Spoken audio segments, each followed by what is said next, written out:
Hello my dear student, आप सभी का हमारे यूट्यूब चैनल प्रोक्सिमा क्लासेस में स्वागत है। आज का जो टॉपिक है वो 12th मैथ से रिलेटेड है। Very important topic. 5 नंबर आपका कंफर्म करेगा। ठीक है मेरे प्यारे बच्चों, 5 मार्क्स आपका पक्का करेगा आपके 12th का जो इस बार बोर्ड एग्जाम होने वाला है उसमें। प्रथम सिद्धांत से समाकलन, फर्स्ट प्रिंसिपल ऑफ इंटीग्रेशन। देखिए बच्चों, या तो प्रथम सिद्धांत से समाकलन पूछेगा मेरे प्यारे बच्चों, या प्रथम सिद्धांत से अवकलन पूछेगा। तो आज का जो हमारा वीडियो है वो प्रथम सिद्धांत से समाकलन पर है, और इसके बाद जो हम वीडियो लाएंगे वो प्रथम सिद्धांत पर अवकलन रहेगा। ये दोनों वीडियो आप अगर कर लेते हैं, शुरू से अंत तक देख लेते हैं, तो आपका 5 नंबर कहीं नहीं जाएगा मेरे प्यारे बच्चों। अगर आप 12th का स्टूडेंट हैं, इस बार एग्जाम 2022 का बोर्ड एग्जाम देना चाहते हैं, दे रहे हैं, तो हम आपसे रिक्वेस्ट करते हैं कि इस वीडियो को आप शुरू से अंत तक देखें। ये आपका 5 नंबर, 1-2 नंबर का बात नहीं है मेरे प्यारे बच्चों, ये आपका जो है 5 मार्क्स कंफर्म करेगा। ठीक है मेरे प्यारे बच्चों, पूरे 5 मार्क्स जो है आपका ये कंफर्म करेगा। चलिए हम देर ना करते हुए आज के टॉपिक पर आते हैं। उससे पहले हम आपसे एक बात करना चाहते हैं कि अगर आपको ये वीडियो हेल्पफुल लगे, अच्छा लगे, तो प्लीज़ लाइक कर दीजिए, शेयर कर दीजिए और सब्सक्राइब कर लीजिए। ठीक है मेरे बच्चों, चलिए पहली बार अगर चैनल पे हैं तो मेरे चैनल को जरूर सब्सक्राइब कीजिए। चलिए पहले हम सबसे पहले जो इसका फॉर्मूला होता है प्रथम सिद्धांत का, उस पर हम थोड़ा बात कर लेते हैं। ठीक है मेरे बच्चों, आप देख लीजिए कोई फंक्शन किसी रूप में, आप देखिए बच्चे क्या करते हैं, इंटीग्रेशन इसका डायरेक्टली कर देते हैं, लिमिट रख देते हैं, बस हो गया इंटीग्रेशन। नहीं मेरे प्यारे बच्चों, ये गलती आप एग्जाम में मत कीजिएगा, नहीं तो आपको मार्क्स पूरा मार्क्स नहीं मिल पाएगा। इसके लिए एक फॉर्मूला है, बस एक फॉर्मूला आपको याद रखना है, आपका 5 मार्क्स हो गया। फॉर्मूला याद रखने का भी हम तरीका बताते हैं। देखिए, इसको अपर लिमिट बोला जाता है, इसको लोअर लिमिट बोला जाता है। अपर लिमिट इसका b है और लोअर लिमिट a है। ठीक है मेरे बच्चों, fx dx फंक्शन है जो किसी भी रूप में रह सकता है, कोई भी क्वेश्चन पूछ सकता है, मगर सबसे ज्यादा इंपॉर्टेंट e पर पावर x dx का है। ये फंक्शन ज्यादा पूछेगा, ज्यादा पूछने का चांस इस फंक्शन को, इसीलिए हम ये फंक्शन लिए हैं। ठीक है मेरे बच्चों, चलिए आप देखिए कि fx dx बराबर लिमिट, आप लिमिट पढ़ चुके हैं मेरे बच्चों 11-12 में। आप अगर गणित का छात्र हैं तो लिमिट के बारे में आप जानते होंगे, इसकी चर्चा हमको करने की जरूरत नहीं है। Limit h tends to 0 h into F A function है, देखिए बढ़ते जा रहा है, एफ ए फिर इंक्रीज हुआ, सतत बढ़ रहा है, कंटिन्यूअस बढ़ रहा है। ठीक है मेरे बच्चों, क्या बढ़ रहा है? कंटिन्यूअस टाइप से बढ़ रहा है। आप कंटिन्यूटी चैप्टर पढ़े हैं जिसमें हम लगातार क्या होता है, लगातार इंक्रीज करते हैं। ठीक है, जिसे हम कंटिन्यूटी भी कहा जाता है। देखिए लगातार इंक्रीज कर रहा है, ठीक है, इंक्रीज कर रहा है, लगातार बढ़ते जा रहा है। ए प्लस एच, ए प्लस 2h, ए प्लस एन, अंतिम जो पद होता है, आप समांतर श्रेणी में पढ़े होंगे, समांतर श्रेणी के एनवा पद यानी tn बराबर एनवा पद क्या होता है, a plus N minus 1 into D होता है। डी की जगह क्या हो रहा है, यहाँ h हो रहा है मेरे बच्चों, इसलिए हम h लिए हैं। ठीक है, और एक फॉर्मूला है NH बराबर b माइनस a, इसको आप याद रखिएगा हमेशा।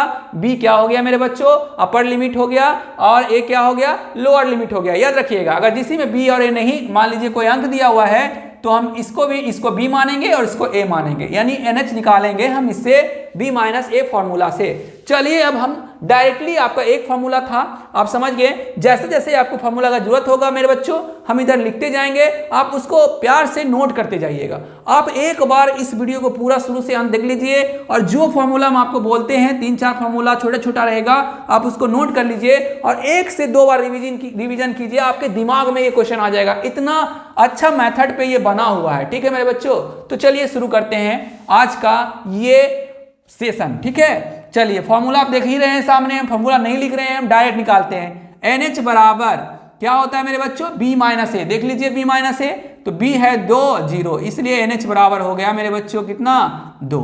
एक टॉपिक हमारा यही क्लियर हो गया कि NH बराबर 2 निकला। अब जहां जरूरत हमको NH का रहेगा वहां इसका हम वैल्यू पुट करेंगे। चलिए बच्चों आगे बढ़ते हैं, फंक्शन ले लेते हैं। फंक्शन है i इक्वल टू, i से इंटीग्रेशन होता है, ठीक है, 2 0 e पर पावर x dx। चलिए फार्मूला है लिमिट h टेंड्स टू 0, सभी में लिखना है, ये h भी सभी में लिखना है, f a। अब देखिए a कौन सा है, ये है, और बी कौन सा है, ये है। देख लीजिए, तुलना कर लीजिए, कंपेयर कर लीजिए, ए ये है और बी कौन सा है मेरे बच्चों, 2 है। तो ये हो जाएगा F0 plus F0 plus H। ठीक है बच्चों, इसी तरह से चलते जाएगा F2H dot dot dot dot, last वाला टर्म जो है हम लिख देंगे। लास्ट वाला टर्म आप देख सकते हैं। ठीक है मेरे बच्चों, लास्ट वाला टर्म है, क्या है मेरे बच्चों, लास्ट वाला टर्म देख लीजिए। अब लास्ट वाला टर्म है F, A की जगह 0 n-1 इंटू H। ठीक है, इसको अब हम हटा दे रहे हैं, आप इसको उतार लीजिएगा इस फॉर्मूला को। चलिए अब हम आते हैं, आगे बढ़ते हैं। ये हमारा था, एक बार फंक्शन लिख लिए। अब देखिए जो यहाँ पे इंटीग्रेशन था, upper limit b lower limit a fx dx, ठीक है, fx dx इक्वल टू, देखिएगा ये जो इंपॉर्टेंट फार्मूला था, ये देखिए फंक्शन जब रहता है तो क्या हो रहा है, f लगते जा रहा है। जब फंक्शन हम हटाएंगे, देख लीजिए यहाँ पे फंक्शन के रूप में है, देखिएगा समझिएगा, बस यहीं से आपको समझना है मेरे प्यारे बच्चों। ठीक है, अगर यहाँ पे समझ में आ गया ये फंक्शन रखने के लिए, इस क्वेश्चन में फंक्शन रखने आ गया तो समझ लीजिए सब कुछ सीख गए। बस यहीं पर दिक्कत होगा, यहाँ पर थोड़ा सा एकदम ध्यान से आप देख लीजिए। ठीक है, माइंड को संतुलित करके देखिए कि हम क्या कर रहे हैं। फंक्शन हटाना है, फंक्शन है e पर पावर x, x की जगह देख लीजिए, x की जगह क्या है, a है, यानी x की जगह क्या हो जाएगा, 0 हो जाएगा। फिर क्या हो जाएगा मेरे बच्चों, 0 प्लस h हो जाएगा। फिर क्या हो जाएगा मेरे बच्चों, 0 प्लस 2h। फंक्शन हट गया, e आ गया, देख लीजिए एक्सपोनेंशियल आ गया। ठीक है, plus dot dot dot e पर power 0 plus n-1 into h। ठीक है मेरे बच्चों, कोई दिक्कत आपको नहीं होने देंगे हम। ठीक है, इस क्वेश्चन में आप आराम से देखिए एक बार। चलिए h e पर पावर 0 का वैल्यू 1 होता है मेरे बच्चों। ठीक है, किसी भी संख्या पर, किसी भी अंक पर पावर 0, किसी भी अंक पर पावर 0, छोटा सा फॉर्मूला है मगर एग्जाम में बहुत दिक्कत करता है, इसको नोट करिए। किसी भी अंक पर पावर 0 का वैल्यू 1 होता है। चलिए e पर पावर h बचा, e पर पावर 2h बचा, e पर पावर n-1 इंटू h बचा। ठीक है, अब देखिए आप 11th में या 10th में समांतर श्रेणी और गुणोत्तर श्रेणी पढ़े होंगे। क्या होता है समांतर श्रेणी और गुणोत्तर श्रेणी, एक एपी होता है और एक जीपी होता है। यानी हम एपी को अर्थमेटिक प्रोग्रेशन कहते हैं और जीपी को ज्योमेट्रिक प्रोग्रेशन कहते हैं। तो हमको देखना है मेरे बच्चों कि ये कौन सा श्रेणी पे है, अर्थमेटिक पे है या ज्योमेट्रिक पे है। अगर अर्थमेटिक पर रहेगा तो अर्थमेटिक का फॉर्मूला लगाएंगे, अगर ज्योमेट्रिक का रहा तो ज्योमेट्रिक का लगाएंगे। तो हमको जैसा लग रहा है, हमको देखने से पता लग रहा है कि अगर डिफरेंस करेंगे तो अंतर नहीं आएगा उतना, मगर अगर डिवाइड करते हैं तो हमारा सब बराबर आ जाएगा, इसलिए जीपी में होगा। जीपी को चेक करने का तरीका आप जानते हैं ना, T2 बटा T1 बराबर T3 बटा T2 होना चाहिए। किसके लिए, 4GP के लिए, 4GP के लिए, 4GP। AP के लिए क्या होना चाहिए, 4AP के लिए। देखिए दोनों हम लिख दे रहे हैं बच्चों, आपको समझना है अच्छे से, हम आपके लिए पूरा विस्तार पूर्वक इसको लाए हैं। 4AP क्या होता है मेरे बच्चों, तो होता है T2 minus T1, T3 minus T2। देख लीजिए, आप इस पर रख करके देख लीजिएगा। हमें पता है कि ये जो है, ये जो आपका जो सीरीज दिया हुआ है वो जीपी में है। ठीक है मेरे बच्चों, किस चीज में है, जीपी में है।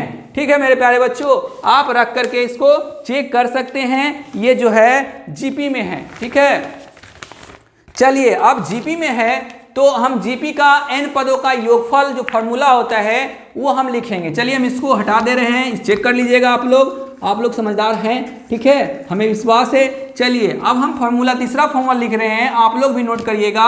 जीपी के n पदों का योग, Sn बराबर जीपी में Sn बराबर होता है 2 फॉर्मूला मेरे बच्चों, a इंटू Rn-1 बटा R-1। कब बच्चों, जब R बड़ा हो 1 से। लिख लीजिएगा, तो एक फॉर्मूला और होता है मेरे बच्चों, a इंटू 1 माइनस Rn बटा 1 माइनस R, जब कब हो जाए, R से बड़ा हो जाए 1। चलिए R निकाल लेते। अब देखिए 2 फॉर्मूला आ गया, थोड़ा सा कंफ्यूजन रहता है कि कौन सा फॉर्मूला लगाएं, तो हम R निकालेंगे। R कैसे निकलेगा जरा देख लीजिए, तो T2 बटा T1 होता है। ठीक है मेरे बच्चों, T2 है e पर पावर h बटा 1, कितना आ गया, e पर पावर h, यानी एक्सपोनेंशियल। एक फॉर्मूला और लिखिएगा छोटा सा मेरे बच्चों, एक्सपोनेंशियल का वैल्यू जो है 1 से हमेशा बड़ा होता है, तो ये लगेगा या ये लगेगा, एकदम राइट मेरे बच्चों। कौन सा लगेगा, ये वाला फॉर्मूला लगेगा, ये नहीं लगेगा, क्योंकि जो है एक्सपोनेंशियल जो होता है उसका वैल्यू जो होता है 1 से बड़ा होता है। ऑब्जेक्टिव में पूछ सकता है मेरे बच्चों, आप इसको नोट कर लीजिएगा। इसीलिए अब क्या हो गया, ये 1 से बड़ा हो गया, इसलिए हमारा Sn का फॉर्मूला वो वाला लगेगा मेरे प्यारे बच्चों। चलिए आगे बढ़ते हैं। ठीक है मेरे बच्चों, चलिए इतना का वैल्यू, इतना का फॉर्मूला लगा देते हैं। कौन सा? ये वाला Sn वाला। ए की जगह क्या है? 1 इंटू आर है मेरे बच्चों e पर पावर h पे पावर n। फॉर्मूला देखिए, फॉर्मूला मेरे बच्चों 1, ठीक है, बटा क्या है मेरे बच्चों? r e पर पावर h माइनस 1। बस हिसाब बन गया, ठीक है, बस हिसाब बन गया। यही आपको समझना है, ये एक लाइन समझना है। ये फॉर्मूला कैसे हुआ? 2 फॉर्मूला होता है जीपी में, आप इसको नोट करिए अच्छे से, ठीक है। आप छोटा छोटा टॉपिक छोड़ देते हैं, इसीलिए आपको जो है मैथ का क्वेश्चन इतना हार्ड लगता है। मैथ का क्वेश्चन हार्ड रहता नहीं है बच्चों, ठीक है, आप उसे हार्ड बना लेते हैं, सोच करके बना लेते हैं कि इतना हार्ड है, ये हमसे नहीं होगा। आप 1-2 बार प्रैक्टिस करके देखिए, इससे आसान फिर आपको कुछ भी नहीं लगेगा, ठीक है मेरे बच्चों। इससे आसान 5 नंबर लाना कुछ भी नहीं है, आप बस सिर्फ देखते जाइए कितना आसान हो जाता है। देखिए limit h tends to 0 h, देखिए NH हो जाएगा, ठीक है बच्चों, -1 e पर पावर h -1, ठीक है। चलिए अब हम यहाँ नीचे नहीं लिख करके यहाँ लिख रहे हैं, जरा देखिएगा मेरे बच्चों, लिमिट h टेंड्स टू 0, देखिएगा h y सही रह जाएगा बाहर में, e पर पावर NH का वैल्यू देखिए, यहाँ NH का वैल्यू 2 है, तो हो जाएगा e पर पावर 2 -1 बटा e पर पावर h -1। देखिए यहाँ तक कोई दिक्कत किसी को हुआ नहीं हुआ होगा मेरे बच्चों, ठीक है, यहाँ तक किसी को दिक्कत नहीं हुआ होगा।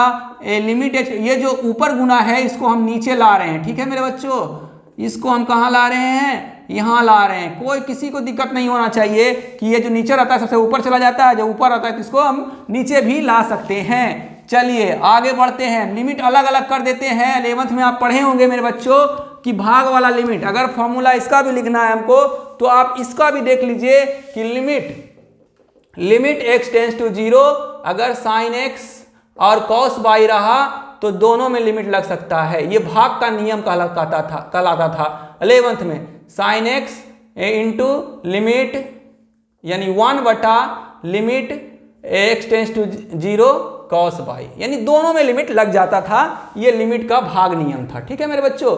तो यहाँ पर वही यूज होगा, दोनों में लिमिट लगेगा, ठीक है, दोनों में लिमिट लगेगा e² -1, तो ये तो कांस्टेंट है, बाहर हो जाएगा मेरे बच्चों, ठीक है, कांस्टेंट है, बाहर हो जाएगा, तो हम सीधा बाहर कर लेते हैं। चलिए e² -1 बाहर हो गया, 1 बटा limit h tends to 0 e पर पावर h -1 बटा h, ठीक है मेरे बच्चों। देखिएगा बहुत अच्छा क्वेश्चन है, बहुत अच्छा क्वेश्चन है मेरे बच्चों, इसको आप मिस मत कीजिएगा। इतना का वैल्यू होता है 1, आंसर आ गया आपका e² -1। क्या कहीं दिक्कत हुआ? अब पूछिएगा सर ये कैसे 1 हुआ, तो इसका फॉर्मूला होता है मेरे बच्चों, लिमिट में पढ़ना था, ठीक है, साइन थीटा बटा थीटा, ठीक है, theta tends to 0 sine theta बटा थीटा बराबर 1, यानी सेम हो जाए फंक्शन, जो फंक्शन यहाँ है वही सेम फंक्शन नीचे हो जाए तो क्या हो जाता था? 1 हो जाता था मेरे बच्चों। देख लीजिए e पर पावर h -1 बटा h, ठीक है, e पर पावर h -1 कितना होता है? 1 होता है। ये भी एक फॉर्मूला लिख लीजिएगा, limit h tends to 0 e पर पावर h -1 बटा h बराबर 1। बस ये आपका क्वेश्चन सॉल्व हो चुका है। आपको हम फिर से एक बार रिवीजन करवा दे रहे हैं। आप सबसे पहले ये फॉर्मूला उतार लीजिए मेरे प्यारे बच्चों, ठीक है, ये फॉर्मूला उतार करके आप मैथ पे चले आइए। इधर से देखिए हम थोड़ा घेरा मार दे रहे हैं ताकि आपको समझ में अच्छे से आ जाए। अगर आपको वीडियो में साफ नहीं दिख रहा है तो वीडियो को पॉज करके या 380p पे चला करके देखिएगा, आपको क्लियरली समझ में आ जाएगा मेरे बच्चों, ठीक है। ज़्यादा लंबा ये डाटा नहीं लेगा आपका, आप आराम से देख सकते हैं। चलिए देखिएगा, e पर पावर x 2 0 NH निकाल लिए हैं, b माइनस ए, अपर लिमिट b था और लोअर लिमिट 0 था, घटा करके 2 निकाल लिए। फंक्शन मेन यहीं पर है मेरे बच्चों, ये तो फॉर्मूला था, a की जगह क्या रख दिए हैं, a की जगह 0 था। अगर 2 रहता था 2, 2 + h 2 + 2h ऐसे हो जाता, 3 रहता तो 3, जो भी रहेगा बदल देना। अब ये फंक्शन हटाना है तो हमको यहाँ पर देखना है, ठीक है, कि यहाँ पर क्या है। अगर यहाँ पर 2x रहता मेरे बच्चों तो यहाँ पर हो जाता 2 × 0, ठीक है, फिर हो जाता अगला 2 × 0 + h, यानी फंक्शन चेंज हो जाता। फंक्शन चेंज हुआ, ये सीरीज के रूप में आ गया। हम इसलिए सीरीज वाला लिए हैं क्योंकि आपको अच्छे से समझ में आ जाए, क्योंकि बहुत सारा क्वेश्चन जो रहेगा वो सीरीज में नहीं आएगा, वो सिंपल ही टूट जाएगा। मान लीजिए प्राकृतिक संख्या पे आ जाएगा n + n × n + 1 बड़ा 2 पे फॉर्मूला पे आ जाएगा, या फिर एपी पर आ जाएगा। मगर ये जीपी वाला हम जानबूझ के लिए हैं ताकि आपको ये सारे फार्मूलाज भी आपको समझ में आ जाए, जो एग्जाम के दृष्टिकोण से, ऑब्जेक्टिव के, खास करके ऑब्जेक्टिव के दृष्टिकोण से बहुत इंपॉर्टेंट है। अगर आप मेरे वीडियो को लास्ट तक देखे हैं तो आपको हम कंफर्म करना चाहते हैं कि 2 से 3 नंबर ऑब्जेक्टिव में आपका ये सारा मार्क्स दिलाएगा। आपका 2 से 3 ई का वैल्यू पूछ देता है, कभी जीपी का पूछ देता है, एन पदों का योग, ठीक है। तो एन पदों का योग आप कब निकालना जानिएगा, जब जानिएगा तब ना कि आर का वैल्यू जब 1 से बड़ा होता है तो ये फॉर्मूला लगता है, आर से छोटा होता है। दोनों फॉर्मूला हम बताए हैं, ठीक है। दोनों फॉर्मूला आप देख लीजिए। यहाँ पर ये फॉर्मूला इसलिए लगा मेरे बच्चों क्योंकि जो ई पर पावर एच है, अगर एच का वैल्यू हम 1 भी रखते हैं तो ई आता है। ई अगर आता है तो ई का मान क्या होगा, 1 से बड़ा होगा। इसीलिए हम ये वाला फॉर्मूला लगाए हैं, ये वाला फॉर्मूला लगा करके यहाँ तक लाए हैं। उसके बाद यहाँ पे सॉल्व किए हैं, देखिए कैसे हुआ। एनएच का वैल्यू क्या रखे हैं, 2, तो 2 - 1 हो गया है, ठीक है, -1 हो गया है, ठीक है मेरे बच्चों। ई स्क्वायर -1, फिर ई पर पावर एच ले आए। ई स्क्वायर -1 जो था ये पूरा का पूरा कांस्टेंट है, इसमें एच नहीं लगा हुआ, एच, ठीक है, वेरिएबल नहीं लगा हुआ है, इसीलिए मेरे बच्चों लिमिट के बाहर हो गया है, ठीक है। देख लीजिए ये पूरा कांस्टेंट था इसलिए बाहर हो गया। अभी 1 बटा, अब चूंकि भाग का नियम हम लिमिट में लगा सकते हैं, हम देखो वहां बताए हैं, इस लिमिट में भाग का नियम लगा दें, इतना का वैल्यू कितना होता है 1, तो 1 बटा 1 1 हुआ, इतना क्या आ गया, आपका आंसर आ गया। चलिए मेरे बच्चों, अगर ये वीडियो आप लास्ट तक देखे हैं तो आपका बहुत बहुत धन्यवाद। आप जो है हम यही कामना करते हैं कि आप अच्छा करिए एग्जाम में, आपके लिए हम अच्छे अच्छे वीडियो लाते रहेंगे। इस वीडियो को अच्छे से देखिए और इस चैप्टर का रिवीजन एक बार कर लीजिए, हम सिर्फ आपका रिवाइज करवाए हैं, ठीक है। अब हम कल जो वीडियो लाएंगे वो प्रथम सिद्धांत से अवकलन कीजिए, प्रथम सिद्धांत से अवकलन कीजिए। बहुत साल, 2-3 साल आपका पूछ चुका है एग्जाम में, एग्जाम के दृष्टिकोण से वो बहुत महत्वपूर्ण है, इसलिए वो टॉपिक आप मिस नहीं कीजिएगा। थैंक यू, आज के लिए धन्यवाद।